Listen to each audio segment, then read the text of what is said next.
all the cats that you release out, you do the initial vaccination, and I do have something in here that I just need to find that says that, but this shows here, this is the CDC, it says they need to have a booster shot. How can you identify the various cats that are out there that you need to give a booster to ensure that they don't, that they have enough of the antibody titer in them? How can you do that? Dr. Hall? And I don't think you can, to answer your direct question, but it's the best we have under the circumstances like that. It's not a perfect situation. I don't know that there's been any TNR cats that are out there that have been vaccinated that ever broken with rabies. It is strictly a recommendation to have, again, booster vaccines as best you could. It is a recommendation. Those that we don't know of any cat that's ever been vaccinated for rabies that ever broke with rabies. Yeah. Well, let's do this because we can't. I know, Pops. I think you've made your. I think you've made your point. We've got to get on. If we could do this, the vets could send us emails about the effectiveness of a 3 years rabies, whether or not it needs booster, and when was the last time a human being got rabies from a cat. I think we heard since 1975 or something. But whatever it is, just refresh our recollections and we can move on. Councilor Henderson, and then our final speaker will be Christy Reeves. This is very briefly. I think Councilor Barnes has highlighted the key issue for me, and that is that I've heard documentation being presented by both sides from the same source that conflicted. And I think the issue is both sides present their case and their issue very well. Where I find myself, and I don't know about the rest of the councilors, is we need to do something because it's apparent from listening to both sides the issue is fairly critical, and I think we have to do what we can do with what we have that's going to make some impact. And I'm not sure what that is right now, but I don't think we're ever going to get to any kind of definitive documentation. Yeah. All right. Thank you. And this is Christy Reeves, who's from Canton, Georgia. Yes, ma'am. All right. If you would just state your name and address for the record. My name is Christy Reeves, and I'm from. My address is 261 Archer Street in Canton, Georgia. I am here today. I am actually a victim and a statistic of toxoplasmosis. I was diagnosed in 1978 after a cat had used my sandbox as his litter box. I spent lots of, and I'll try to make this quick. I know you guys have listened enough. I spent lots of time at Emory. There's even a paper written about me because I was one of the youngest statistics that came down with toxoplasmosis. My parents spent lots of time trying to get me to the doctor. I think I have a film here of my eyeball. That is my retina in my right eye, and that is the scar where that parasite lives in the back of my eye. If this was done and somebody walked up to me and poked me in the eye, I would be able to go back to somebody and either probably sue them for damages. Right now, all I hear is, I am so sorry, there's nothing we can do. I've been to countless eye doctors, and with all the new technology they have as far as RK surgery, laser this, there's nothing they can do. I am going to be forever blind in my right eye.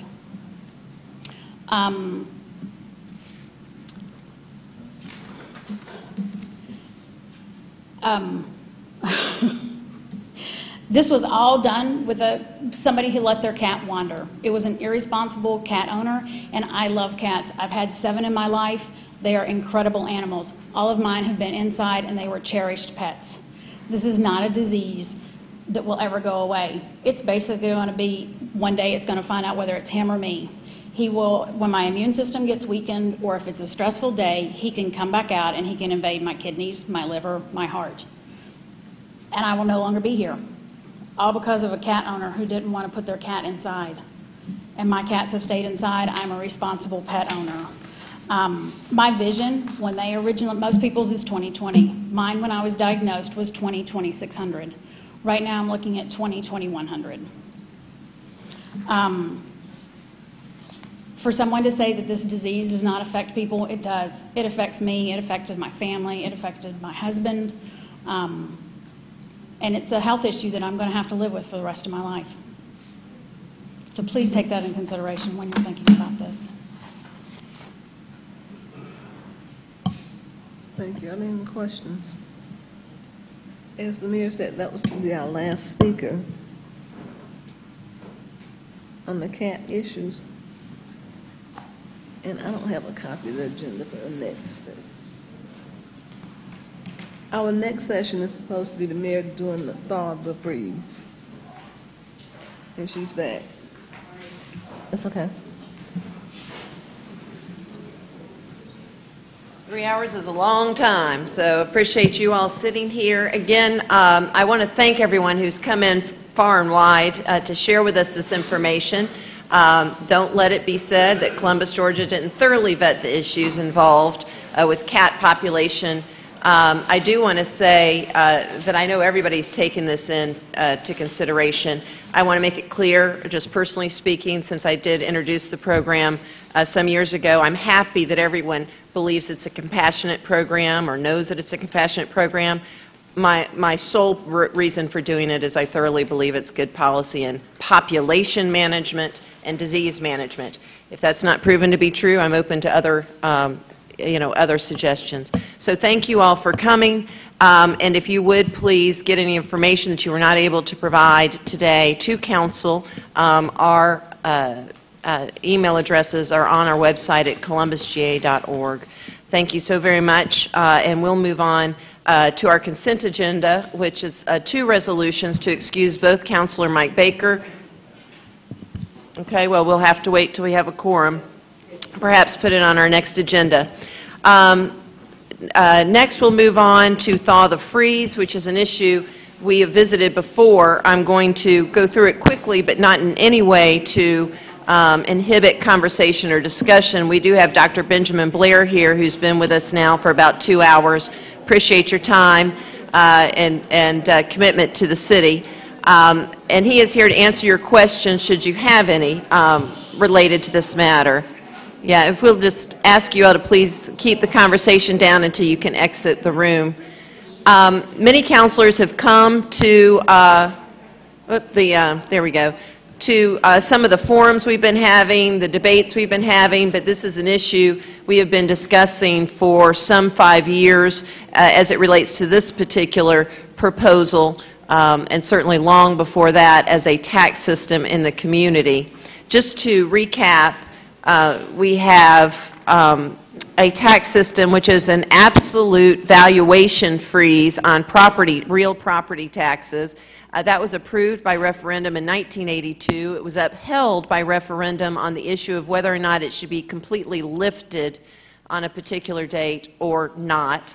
And then it was upheld by the Georgia Supreme Court, the opinion of which is available, is not a glowing, endorsement of the plan that we have, but simply says whatever warts people may perceive it to have, or benefits it may perceive to have, it was afforded the recognition as being constitutional.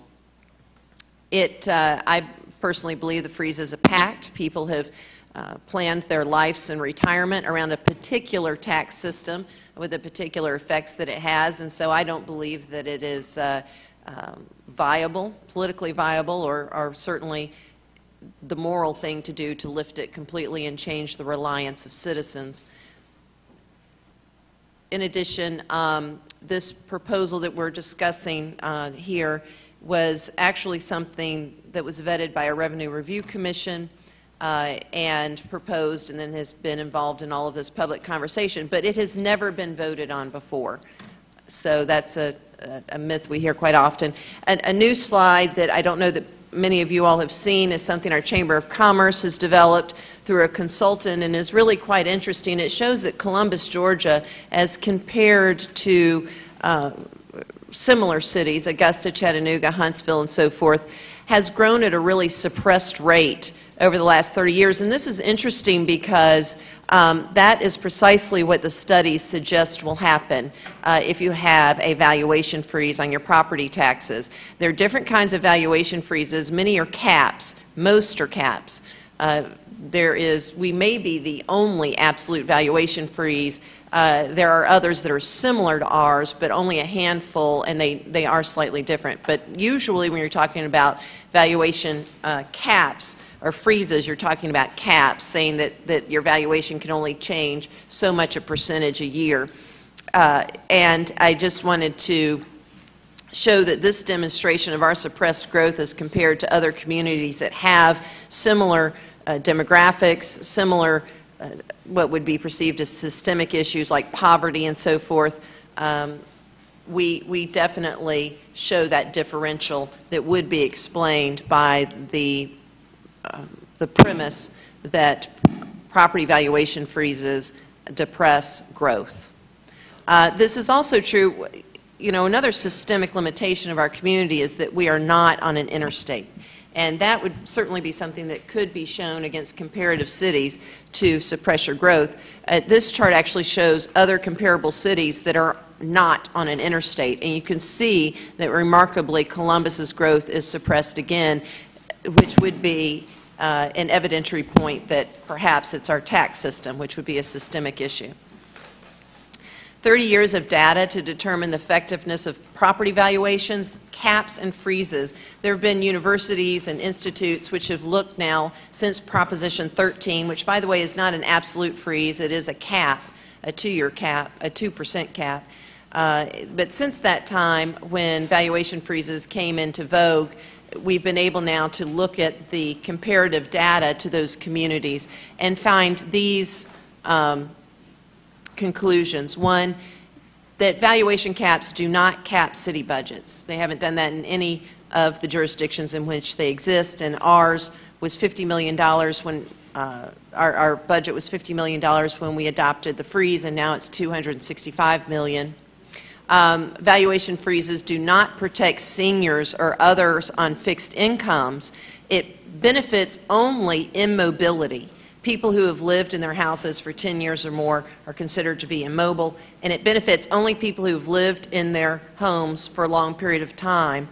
Just as a point of interest, only about 33% of people in the United States live in their homes for 10 years or more, and that has been falling pretty dramatically as new generations do not have the life trend of buying a house in their late 20s and living there until they pass for decades. Excuse me.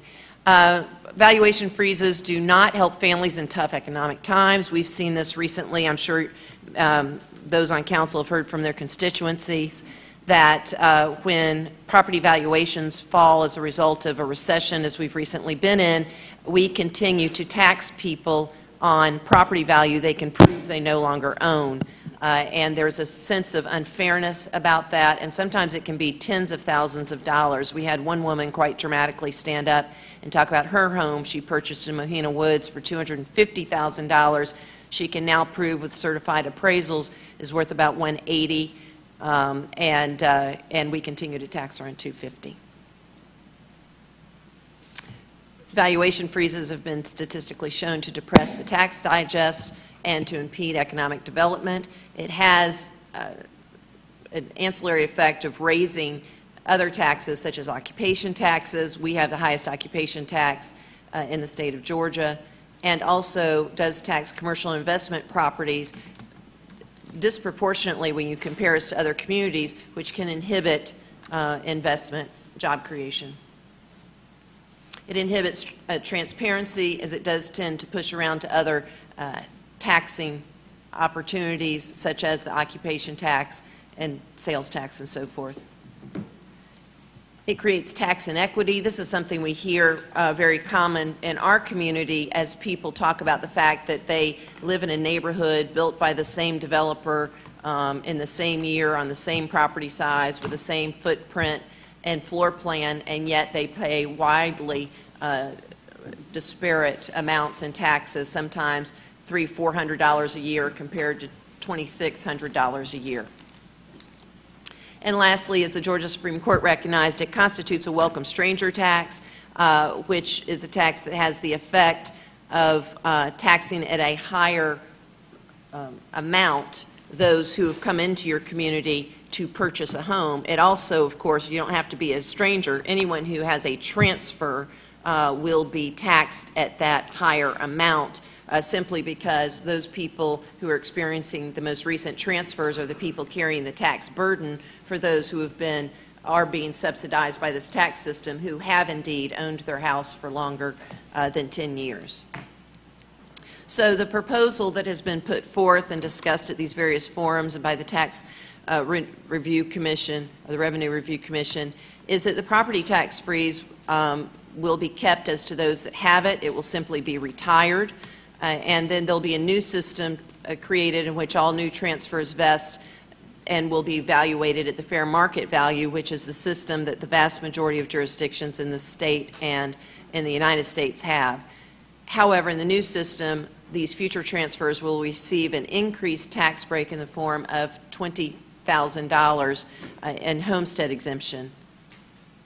Right now, we have a $13,500 homestead exemption amount, and so this will be a generous increase, but it equates to about $262 a year for the vast majority of new transfers.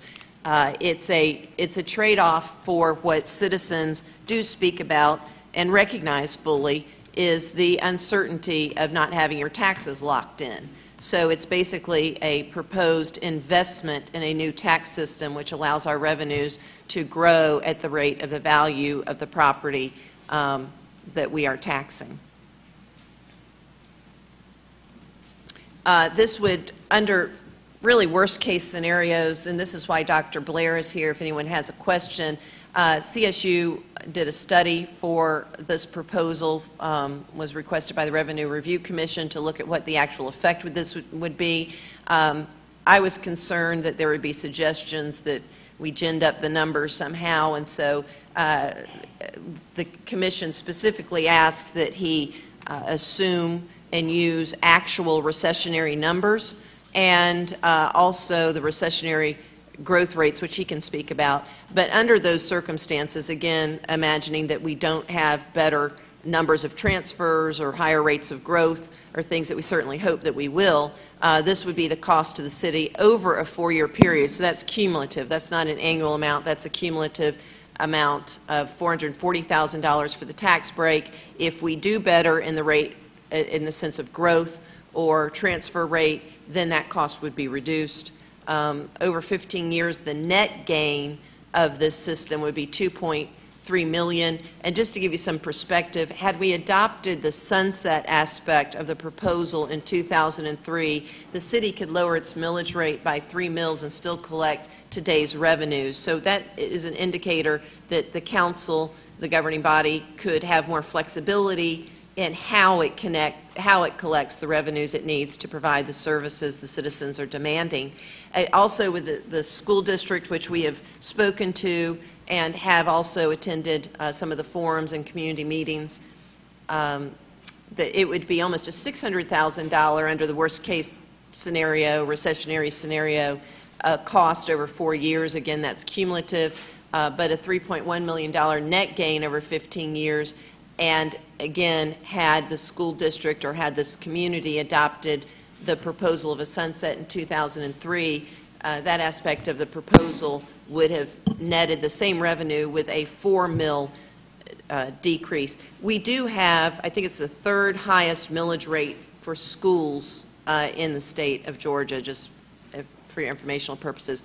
Some of the things we've been hearing in the community meetings, and I wanted to address here, we have gone back and done the research, and indeed there was no political quid pro quo that we as a community would adopt a property tax freeze if the citizens would pass a 1 cent lost. The 1 cent lost was passed in 1975, and the freeze was not passed until 7 years later. So, of course, that wouldn't equate to a quid pro quo or a trade-off, a political trade-off. So there's no relationship or promise related to those two events. Briefly, we've heard a lot about the constitutionality, and Senator Seth Harp and I had the opportunity to debate this issue, and I hope it is on YouTube, and I think the counselors anyway have been provided that video. So, but just to recap, the Columbus, Georgia Supreme Court case about the freeze recognized at great length the great latitude of tax legislation. And that is, what they mean by that is when the state of Georgia gives you the opportunity to put tax legislation on your ballot and your citizens vote on it. It's one of the highest deference levels given to any law. And so they spend a lot of time recognizing the great latitude and constitutional acceptability of that kind of effort. And they also recognize precisely what this proposal seeks to address, which is protecting the reliance of the citizens that have the current system and giving notice to any new transferees or new people coming into the community. Also of interest to citizens has been whether or not there is a legal distinction between our property tax freeze, which is a local constitutional amendment which does not exist anymore and is not allowed anymore, and what is allowed, which is local legislation, which this tax system would be if it were put on the ballot and passed. Well, interestingly, it's a distinction without a difference. It certainly is a distinction, but it's a distinction without a difference as it relates to freezes or types of freezes and constitutionality. As the Supreme Court held in Blevins, which was a local legislation freeze, it was indeed constitutional, and they spent a great deal of time talking in that case about the fact that exemption rates, such as the $13,500 exemption rate versus the $20,000 exemption rate, having differing simultaneous exemption rates is not at all unconstitutional. By its very nature, it's non-uniform, and it's allowed all over the state. So they point out that you can have varying exemption rates, just each one has to be based to a rational public policy purpose. Also, there's been folks who say, well, we may challenge this and we could go to court, and certainly that could always be done. But just know that in the Sims case, which is a Georgia Supreme Court, which has been cited in these memos that you've been provided, the Georgia Supreme Court held that classifications of tax systems are given the broadest possible freedom and deference, that there's a presumption of constitutionality, that the challenger has the highest standard to negate, quote, every conceivable basis which might support the tax system. And that is an extraordinarily high standard, and one in which why the current system we have, even though it was a welcome stranger tax and had disparities and things of that nature, was deemed to be constitutional. The United States Supreme Court has also, in the Norlinger case, stated that classifications only need one legitimate governing interest.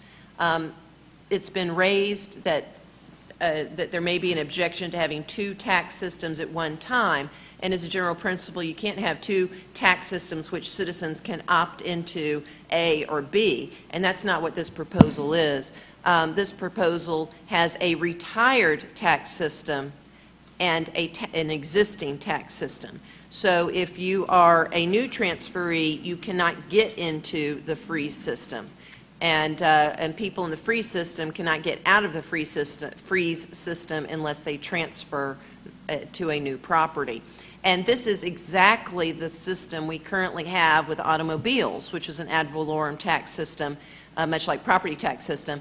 But if you have a car, if you've had a car, for the last 4 years or so, 3-4 years, you know that you pay the birthday tax. On your birthday, you go in and you pay a particular amount, $200, $250, whatever it might be.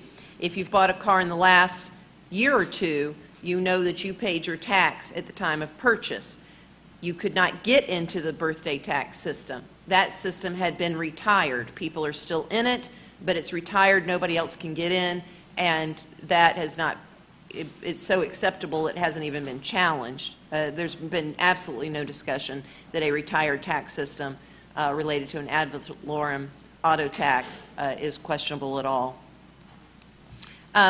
Okay, can you have two separate exemptions? Absolutely.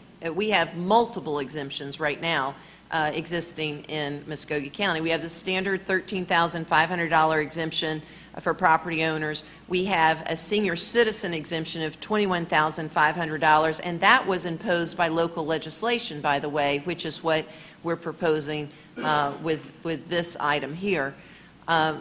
Disabled veterans get a $70,400 exemption. Any police or firefighter killed in the line of duty gets 100% exemption. They pay no property taxes on their home.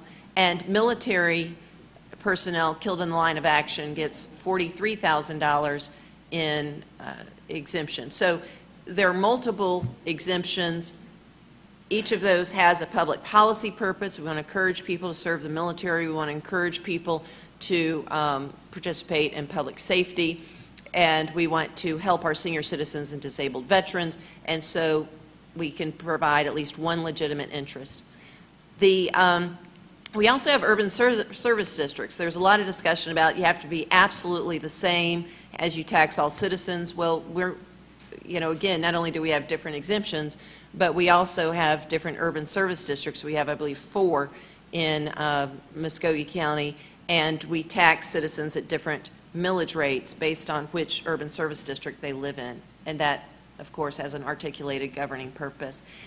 You may have heard a lot about the Hardy-Pollies memo. Of course, Hardy-Pollies was the distinguished former attorney for the city, and he provided a memo which cited a couple of cases, and I just wanted to reiterate how distinguishable they are, and he and I have had some good conversations. After the debate, had a good conversation as well.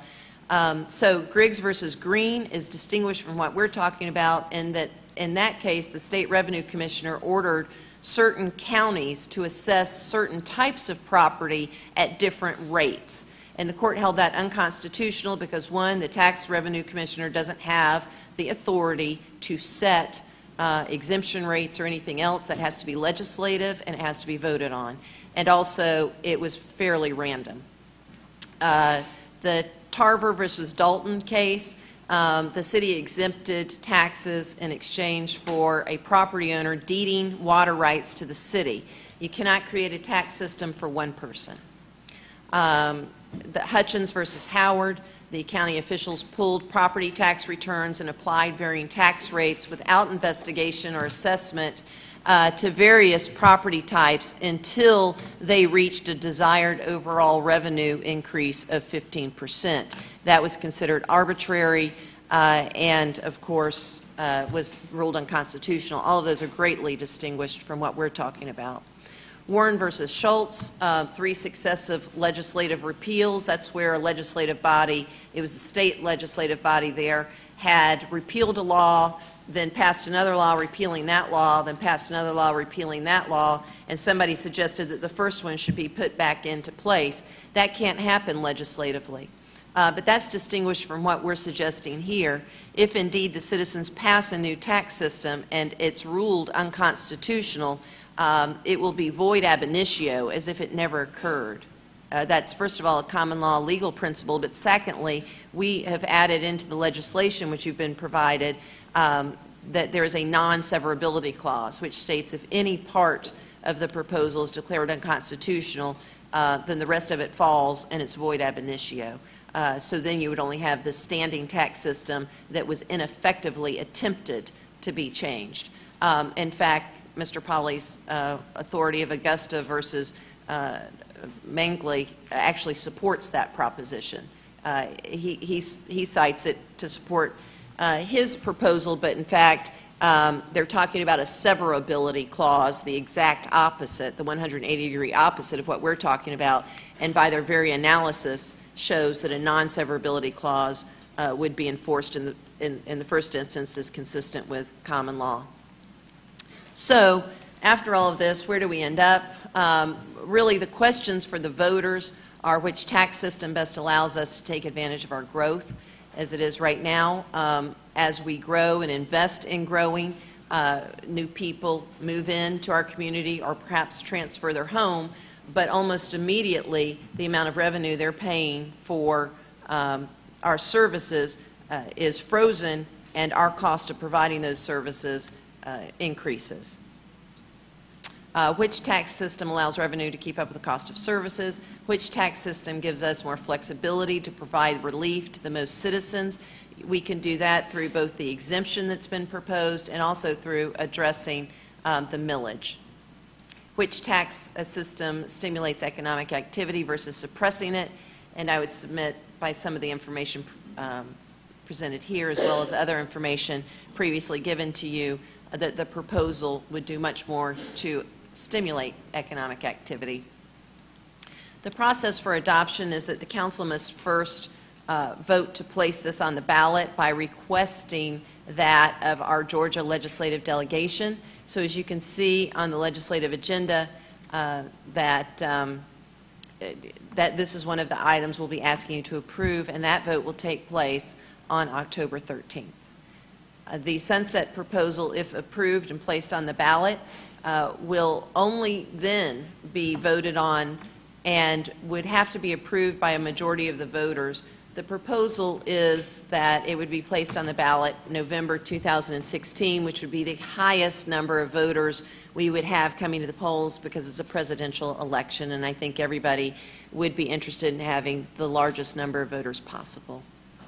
It is one ballot question. We hear that often.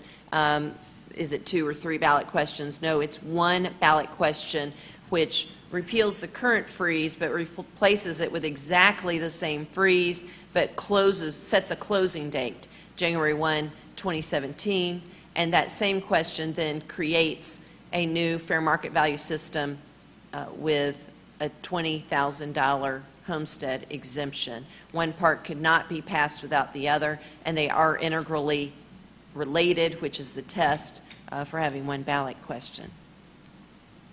No severability, as we've already talked about, that it would be void ab initio if you have a non-severability clause, and it would be also at Georgia common law as well. And so with that, I open it up for any questions or discussion. We did provide the draft legislation, and again, appreciate you all coming to the various hearings and debates and forums, and certainly if you have any questions, want to take advantage of Dr. Blair being here, or if you privately, I don't want to volunteer you, but I'm sure if they privately wanted to call you, you would welcome that opportunity as well. Great. Anything on that? I know we've sat through a long morning, but it is important. Okay. All right, well, if there are any questions, certainly feel free to ask me. Dr. Blair's made himself available. Thank you for coming and learning more than you ever wanted to know about cats. We thank you. Thank you. All right, and with that, we'll get on into our legislative agenda, and I'll turn it over to our Deputy City Manager, Lisa Goodwin. Okay, thank you, Mayor and Council. I'm happy to present the proposed 2016 legislative agenda. I have provided copies to each of you in addition to our item. We do have one from the Convention and Visitors Bureau with Peter Boughton, who is here also to answer any questions on his. We have 6 items listed on our proposed agenda. The first is the other local option sales tax hotel motel exemption, which is a carryover from last year, and this legislation would reinstate the original exemptions that were related to the hotel lodging and vehicle sales for any loss referenda held after January the 1st, 2011. And this is one that was requested by Councilor Henderson and that we just pulled over from last year with no action. Item number 2 is the sales tax accountability and transparency user safeguard, or the point of sales data that we have been asking for, and this has been carried over since 2010. This is pretty much requiring the Department of Revenue to collect data showing the sales tax collection in cities, and also asking that they share sales tax data for collections within municipal boundaries. And so we are once again asking that our delegation support this. Item number 3 is the 9/11 surcharge increase. And we're asking that legislation is introduced to increase the 911 fees from $1.50 to $2.50 for telephone landlines and the wireless landline or the wireless phones from $1 to $2.50. And this is being asked again because of so many people that are actually not using landlines but actually using cell phones as their primary phone. Item number 4 is the thaw the freeze, and the mayor has gone through this, but you have the information here, and I think she's kind of vetted this quite well. Item number 5 is the repeal of the hotel destination fee that was imposed by House Bill 106 in the 2015 session. This was requested by Councilor Pugh, and this is the item that repeals Section 3 of House Bill 106, which imposes a $5 per night fee on hotel lodging as part of the transportation funding plan that was enacted by House Bill 170. Item number 6 is the personal transportation vehicle, or the PTVs, and this was requested by Councilor Davis. This amendment would allow inspection and registration of such vehicles annually instead of the current every 5 years.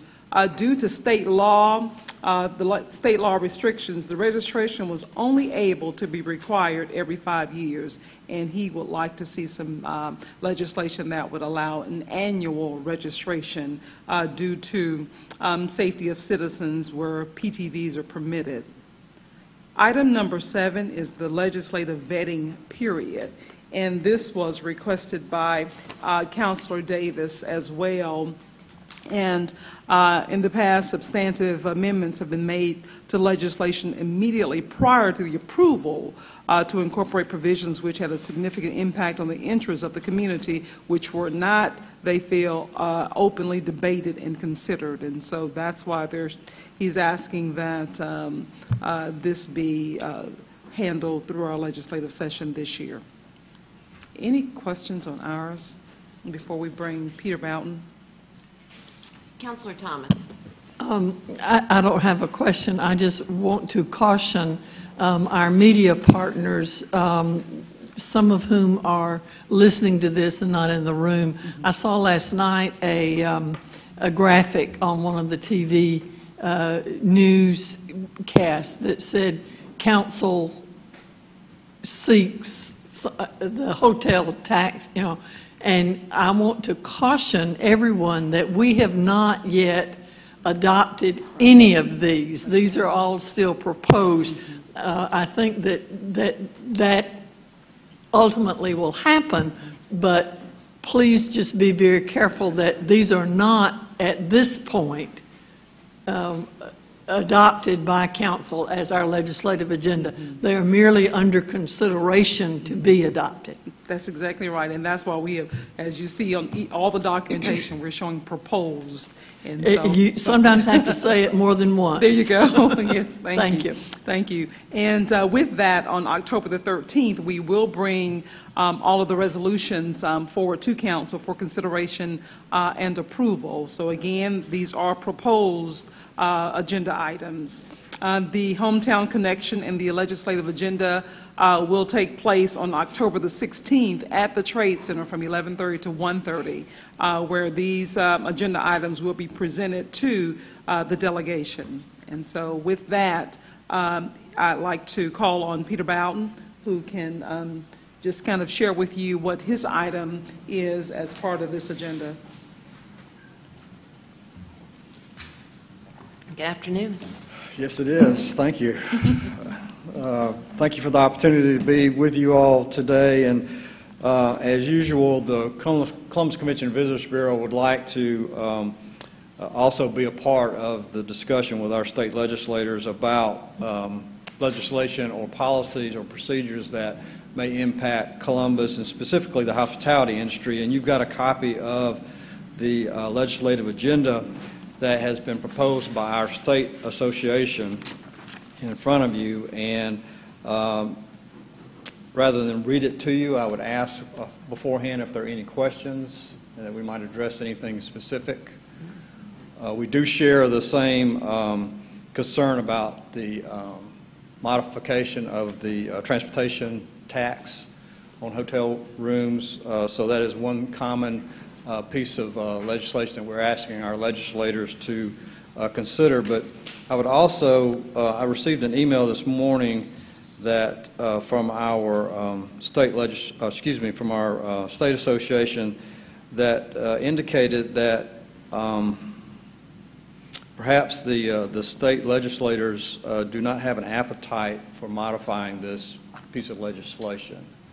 So I don't know if there needs to be any conversation with the Columbus delegation or not regarding this.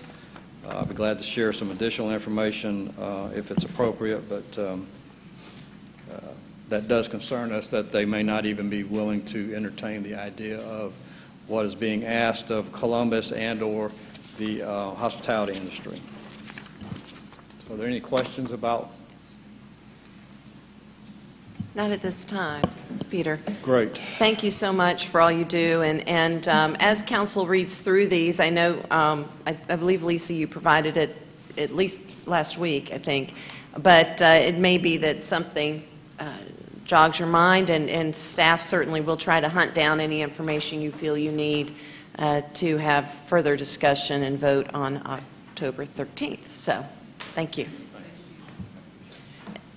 And with that, we have next our Deputy City Manager, Pam Hodge, with some news regarding our bond rating. Good afternoon, Mayor and Council.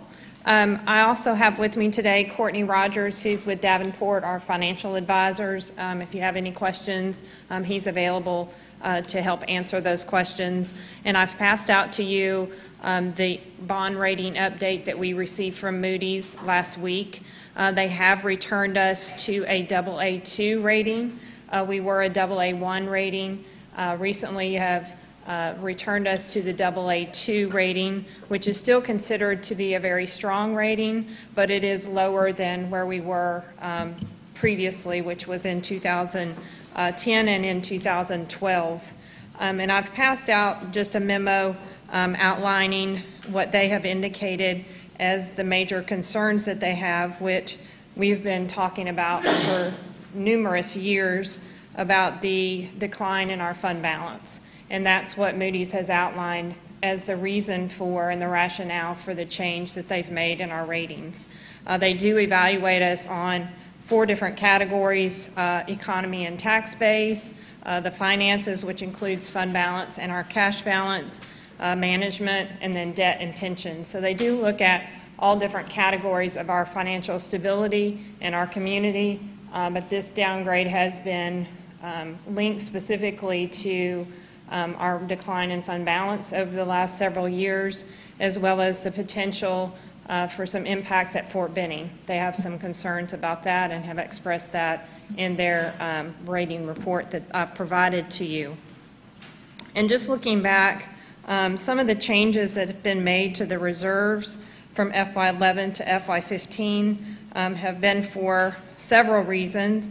Department or offices exceeding their adopted budget, which we've talked about that each year going through the budget process.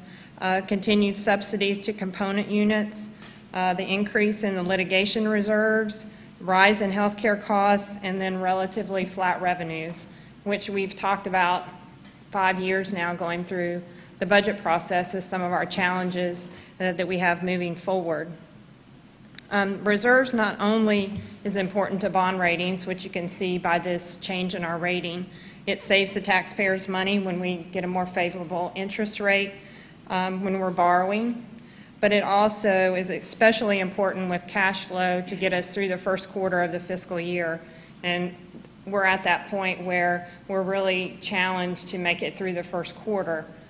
So any change to our fund balance in the declining direction is a very serious concern that I have, and we've talked about for many years now that replenishing our fund balance is extremely important, as well as continuing to try to grow the tax base in the local economy. What we have for you, and we can pass out to you, is just so you can see where we are compared to the national averages and the Georgia averages. And I'm just going to have Courtney go through this briefly. It's just some charts so you can see how we compare to other municipalities within the state and then nationally. We have the Mayor Pro Tem with a question while Courtney's passing those out. Mayor Pro Tem. Deputy City Manager Hodge, do you have any chance to know how many departments exceeded the last year's budget? I don't know, but I will be coming back to council in October with the final budget amendment, and we'll go through those specifically.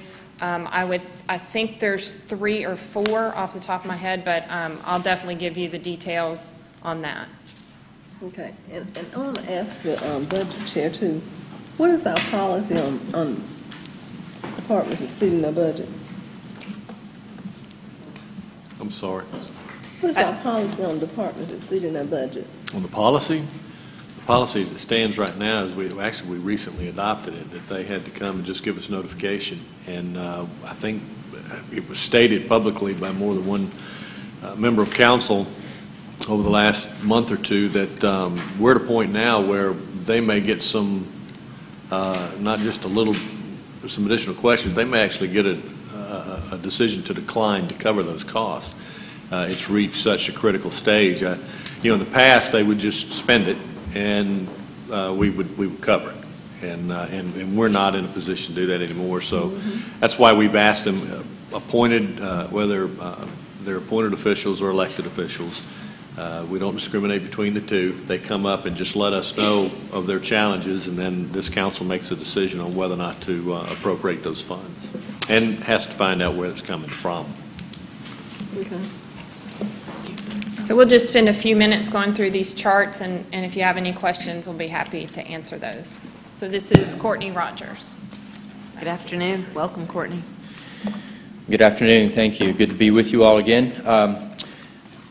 As you may know, the agencies are required to keep the rating up while the bonds are outstanding. And while they don't have a set time, generally, if you haven't been to the market to receive a rating, generally every 1 to 3 years, they do what's called a surveillance. Now, every year they're looking at your audits, but a surveillance is a little bit more formal. They basically call the city, send questions along, and usually have a follow-up conference call, and then they basically take that to their rating committee, which is a formal action.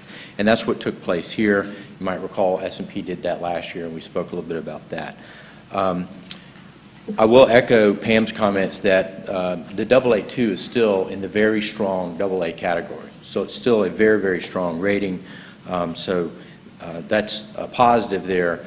But we still wanted you to understand some of the things that Moody's was saying. And so I thought this might be helpful to give you some perspective. We actually subscribe to Moody's database, so we actually have access to their national data. And this chart here on page 2 gives you a summary of available general fund balance. So that is basically all of your general fund monies that are not restricted, divided by your total revenues. And you can see at the very top we've listed 2013 first and 2014 second, where your fund balance was and how it's fallen now down below 20%. The next couple lines you'll see is the national AA1 and AA2 medians, and then the Georgia medians. And you'll see actually in all cases in 2013 and 14 you were below those medians. So they may have seen it last year and said, well, let's just give them another year and see what happens. And with the further decline, my sense is they basically decided now is the time to take action. You can see also some of there's a very small group of AA1s in the state of Georgia. There's only 4 there, and you can see there's a very large group of AA2s. You kind of see how you match up. And that's all of them? That is all of them, yes, ma'am. For the state that are in those categories, yes, ma'am. Now, you might notice a couple of outliers, and that'll be the case in all in a number of these charts, such as I'll just point out Jackson County, for instance. I specifically looked that one up. And you'll see their available general fund balances on the lower side. They actually have a negative outlook right now, and that was one of the reasons that was cited. So that's there are always other issues with other entities, such Augusta Richmond, for instance, has a lower one as well. But for some reason, they've chosen not to downgrade them. They actually were just rated. They had a bond issue in the marketplace just last month, and so their rating didn't change for whatever reason. They didn't pull them down.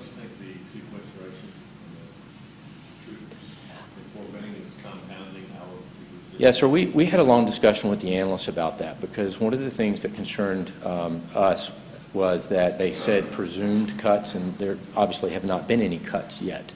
We also tried to make the argument that 2,600 jobs that have been talked about in the media that were going to be cut is a small portion of your overall economic base. Their concern, I think, stems with the fact that you do have a reliance, and this kind of goes back to the freeze on your taxes that you've been discussing here this morning, which I was glad I was here to be able to hear, because they tend to put a little bit more emphasis on your sales tax. and they mentioned that in the report. They actually say one of the things that they'll be keeping an eye on later is the city's ability to maintain the reserve levels with potential swings in OLAS collections, for instance. And so that's one of the things that they did bring up.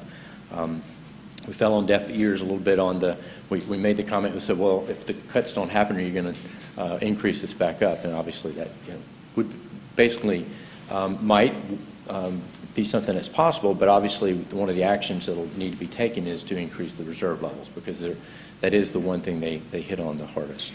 Courtney, which community was it that you said it likewise had stagnation in their reserves and they did not downgrade them? Augusta, well, you can see Augusta there, Mayor, is about 12% right now. And so that's one of the areas that at this point they hadn't made a change.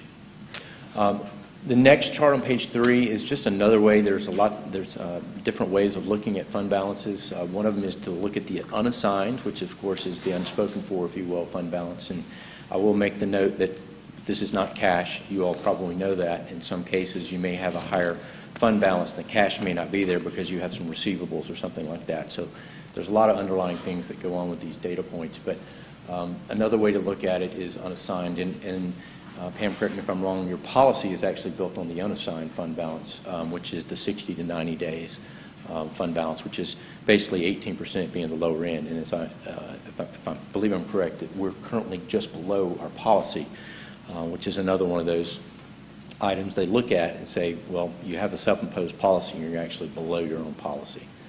So that's one of those things that they look at. They also mentioned, and I'll point out in the report, that they talk about things that could make the rating go back up, and they talk about things that can make the rating go down. They talk about increased reserves and cash could make it go up. Significant growth and diversification of the tax base and local economy could also make it go up. They talk about what could further bring it down to the next level, which would be the AA3, and that would be economic pressure due to reductions at Fort Benning. And we asked about that, and they basically meant further reductions is what they were really trying to say. And then declines in the reserve or cash. So cash goes further down. There could be a pressure to go down another notch. But if you can get your cash levels back up, there's always a possibility of going back up. I will say sometimes it's easier to drop down than it is to go up. Sometimes they want to see a couple of years of that cash level getting back up to that level before they'll make that change.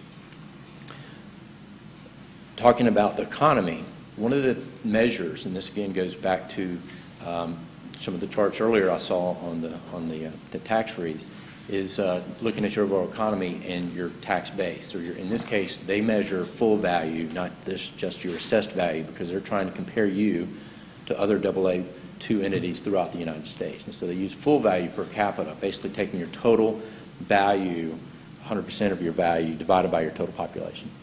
And what you'll see here is that we are slightly below the medians there nationally, as well as on the Georgia median side. So they've talked about that. They've also given us, on one side they give us a positive because you do have the fort as sort of a base that, I don't mean that from an Army base, but just a base of stability. On the other hand, when they start cutting it, that's one of the things that can hurt you. And I think that's one of the things they've given us credit for, and that's one of the reasons why being lower than the medians is we're still in that same category of AA2. I also wanted to mention, while we're talking, the debt side is actually a positive. Our debt to full value, as you haven't issued any debt in some time, has dropped. That's a positive. You're well below those medians, so that's a strong item there. The other, and that's basically total debt divided by the full value again. Debt service to expenditures is how much debt you spend in any given year divided by your budget.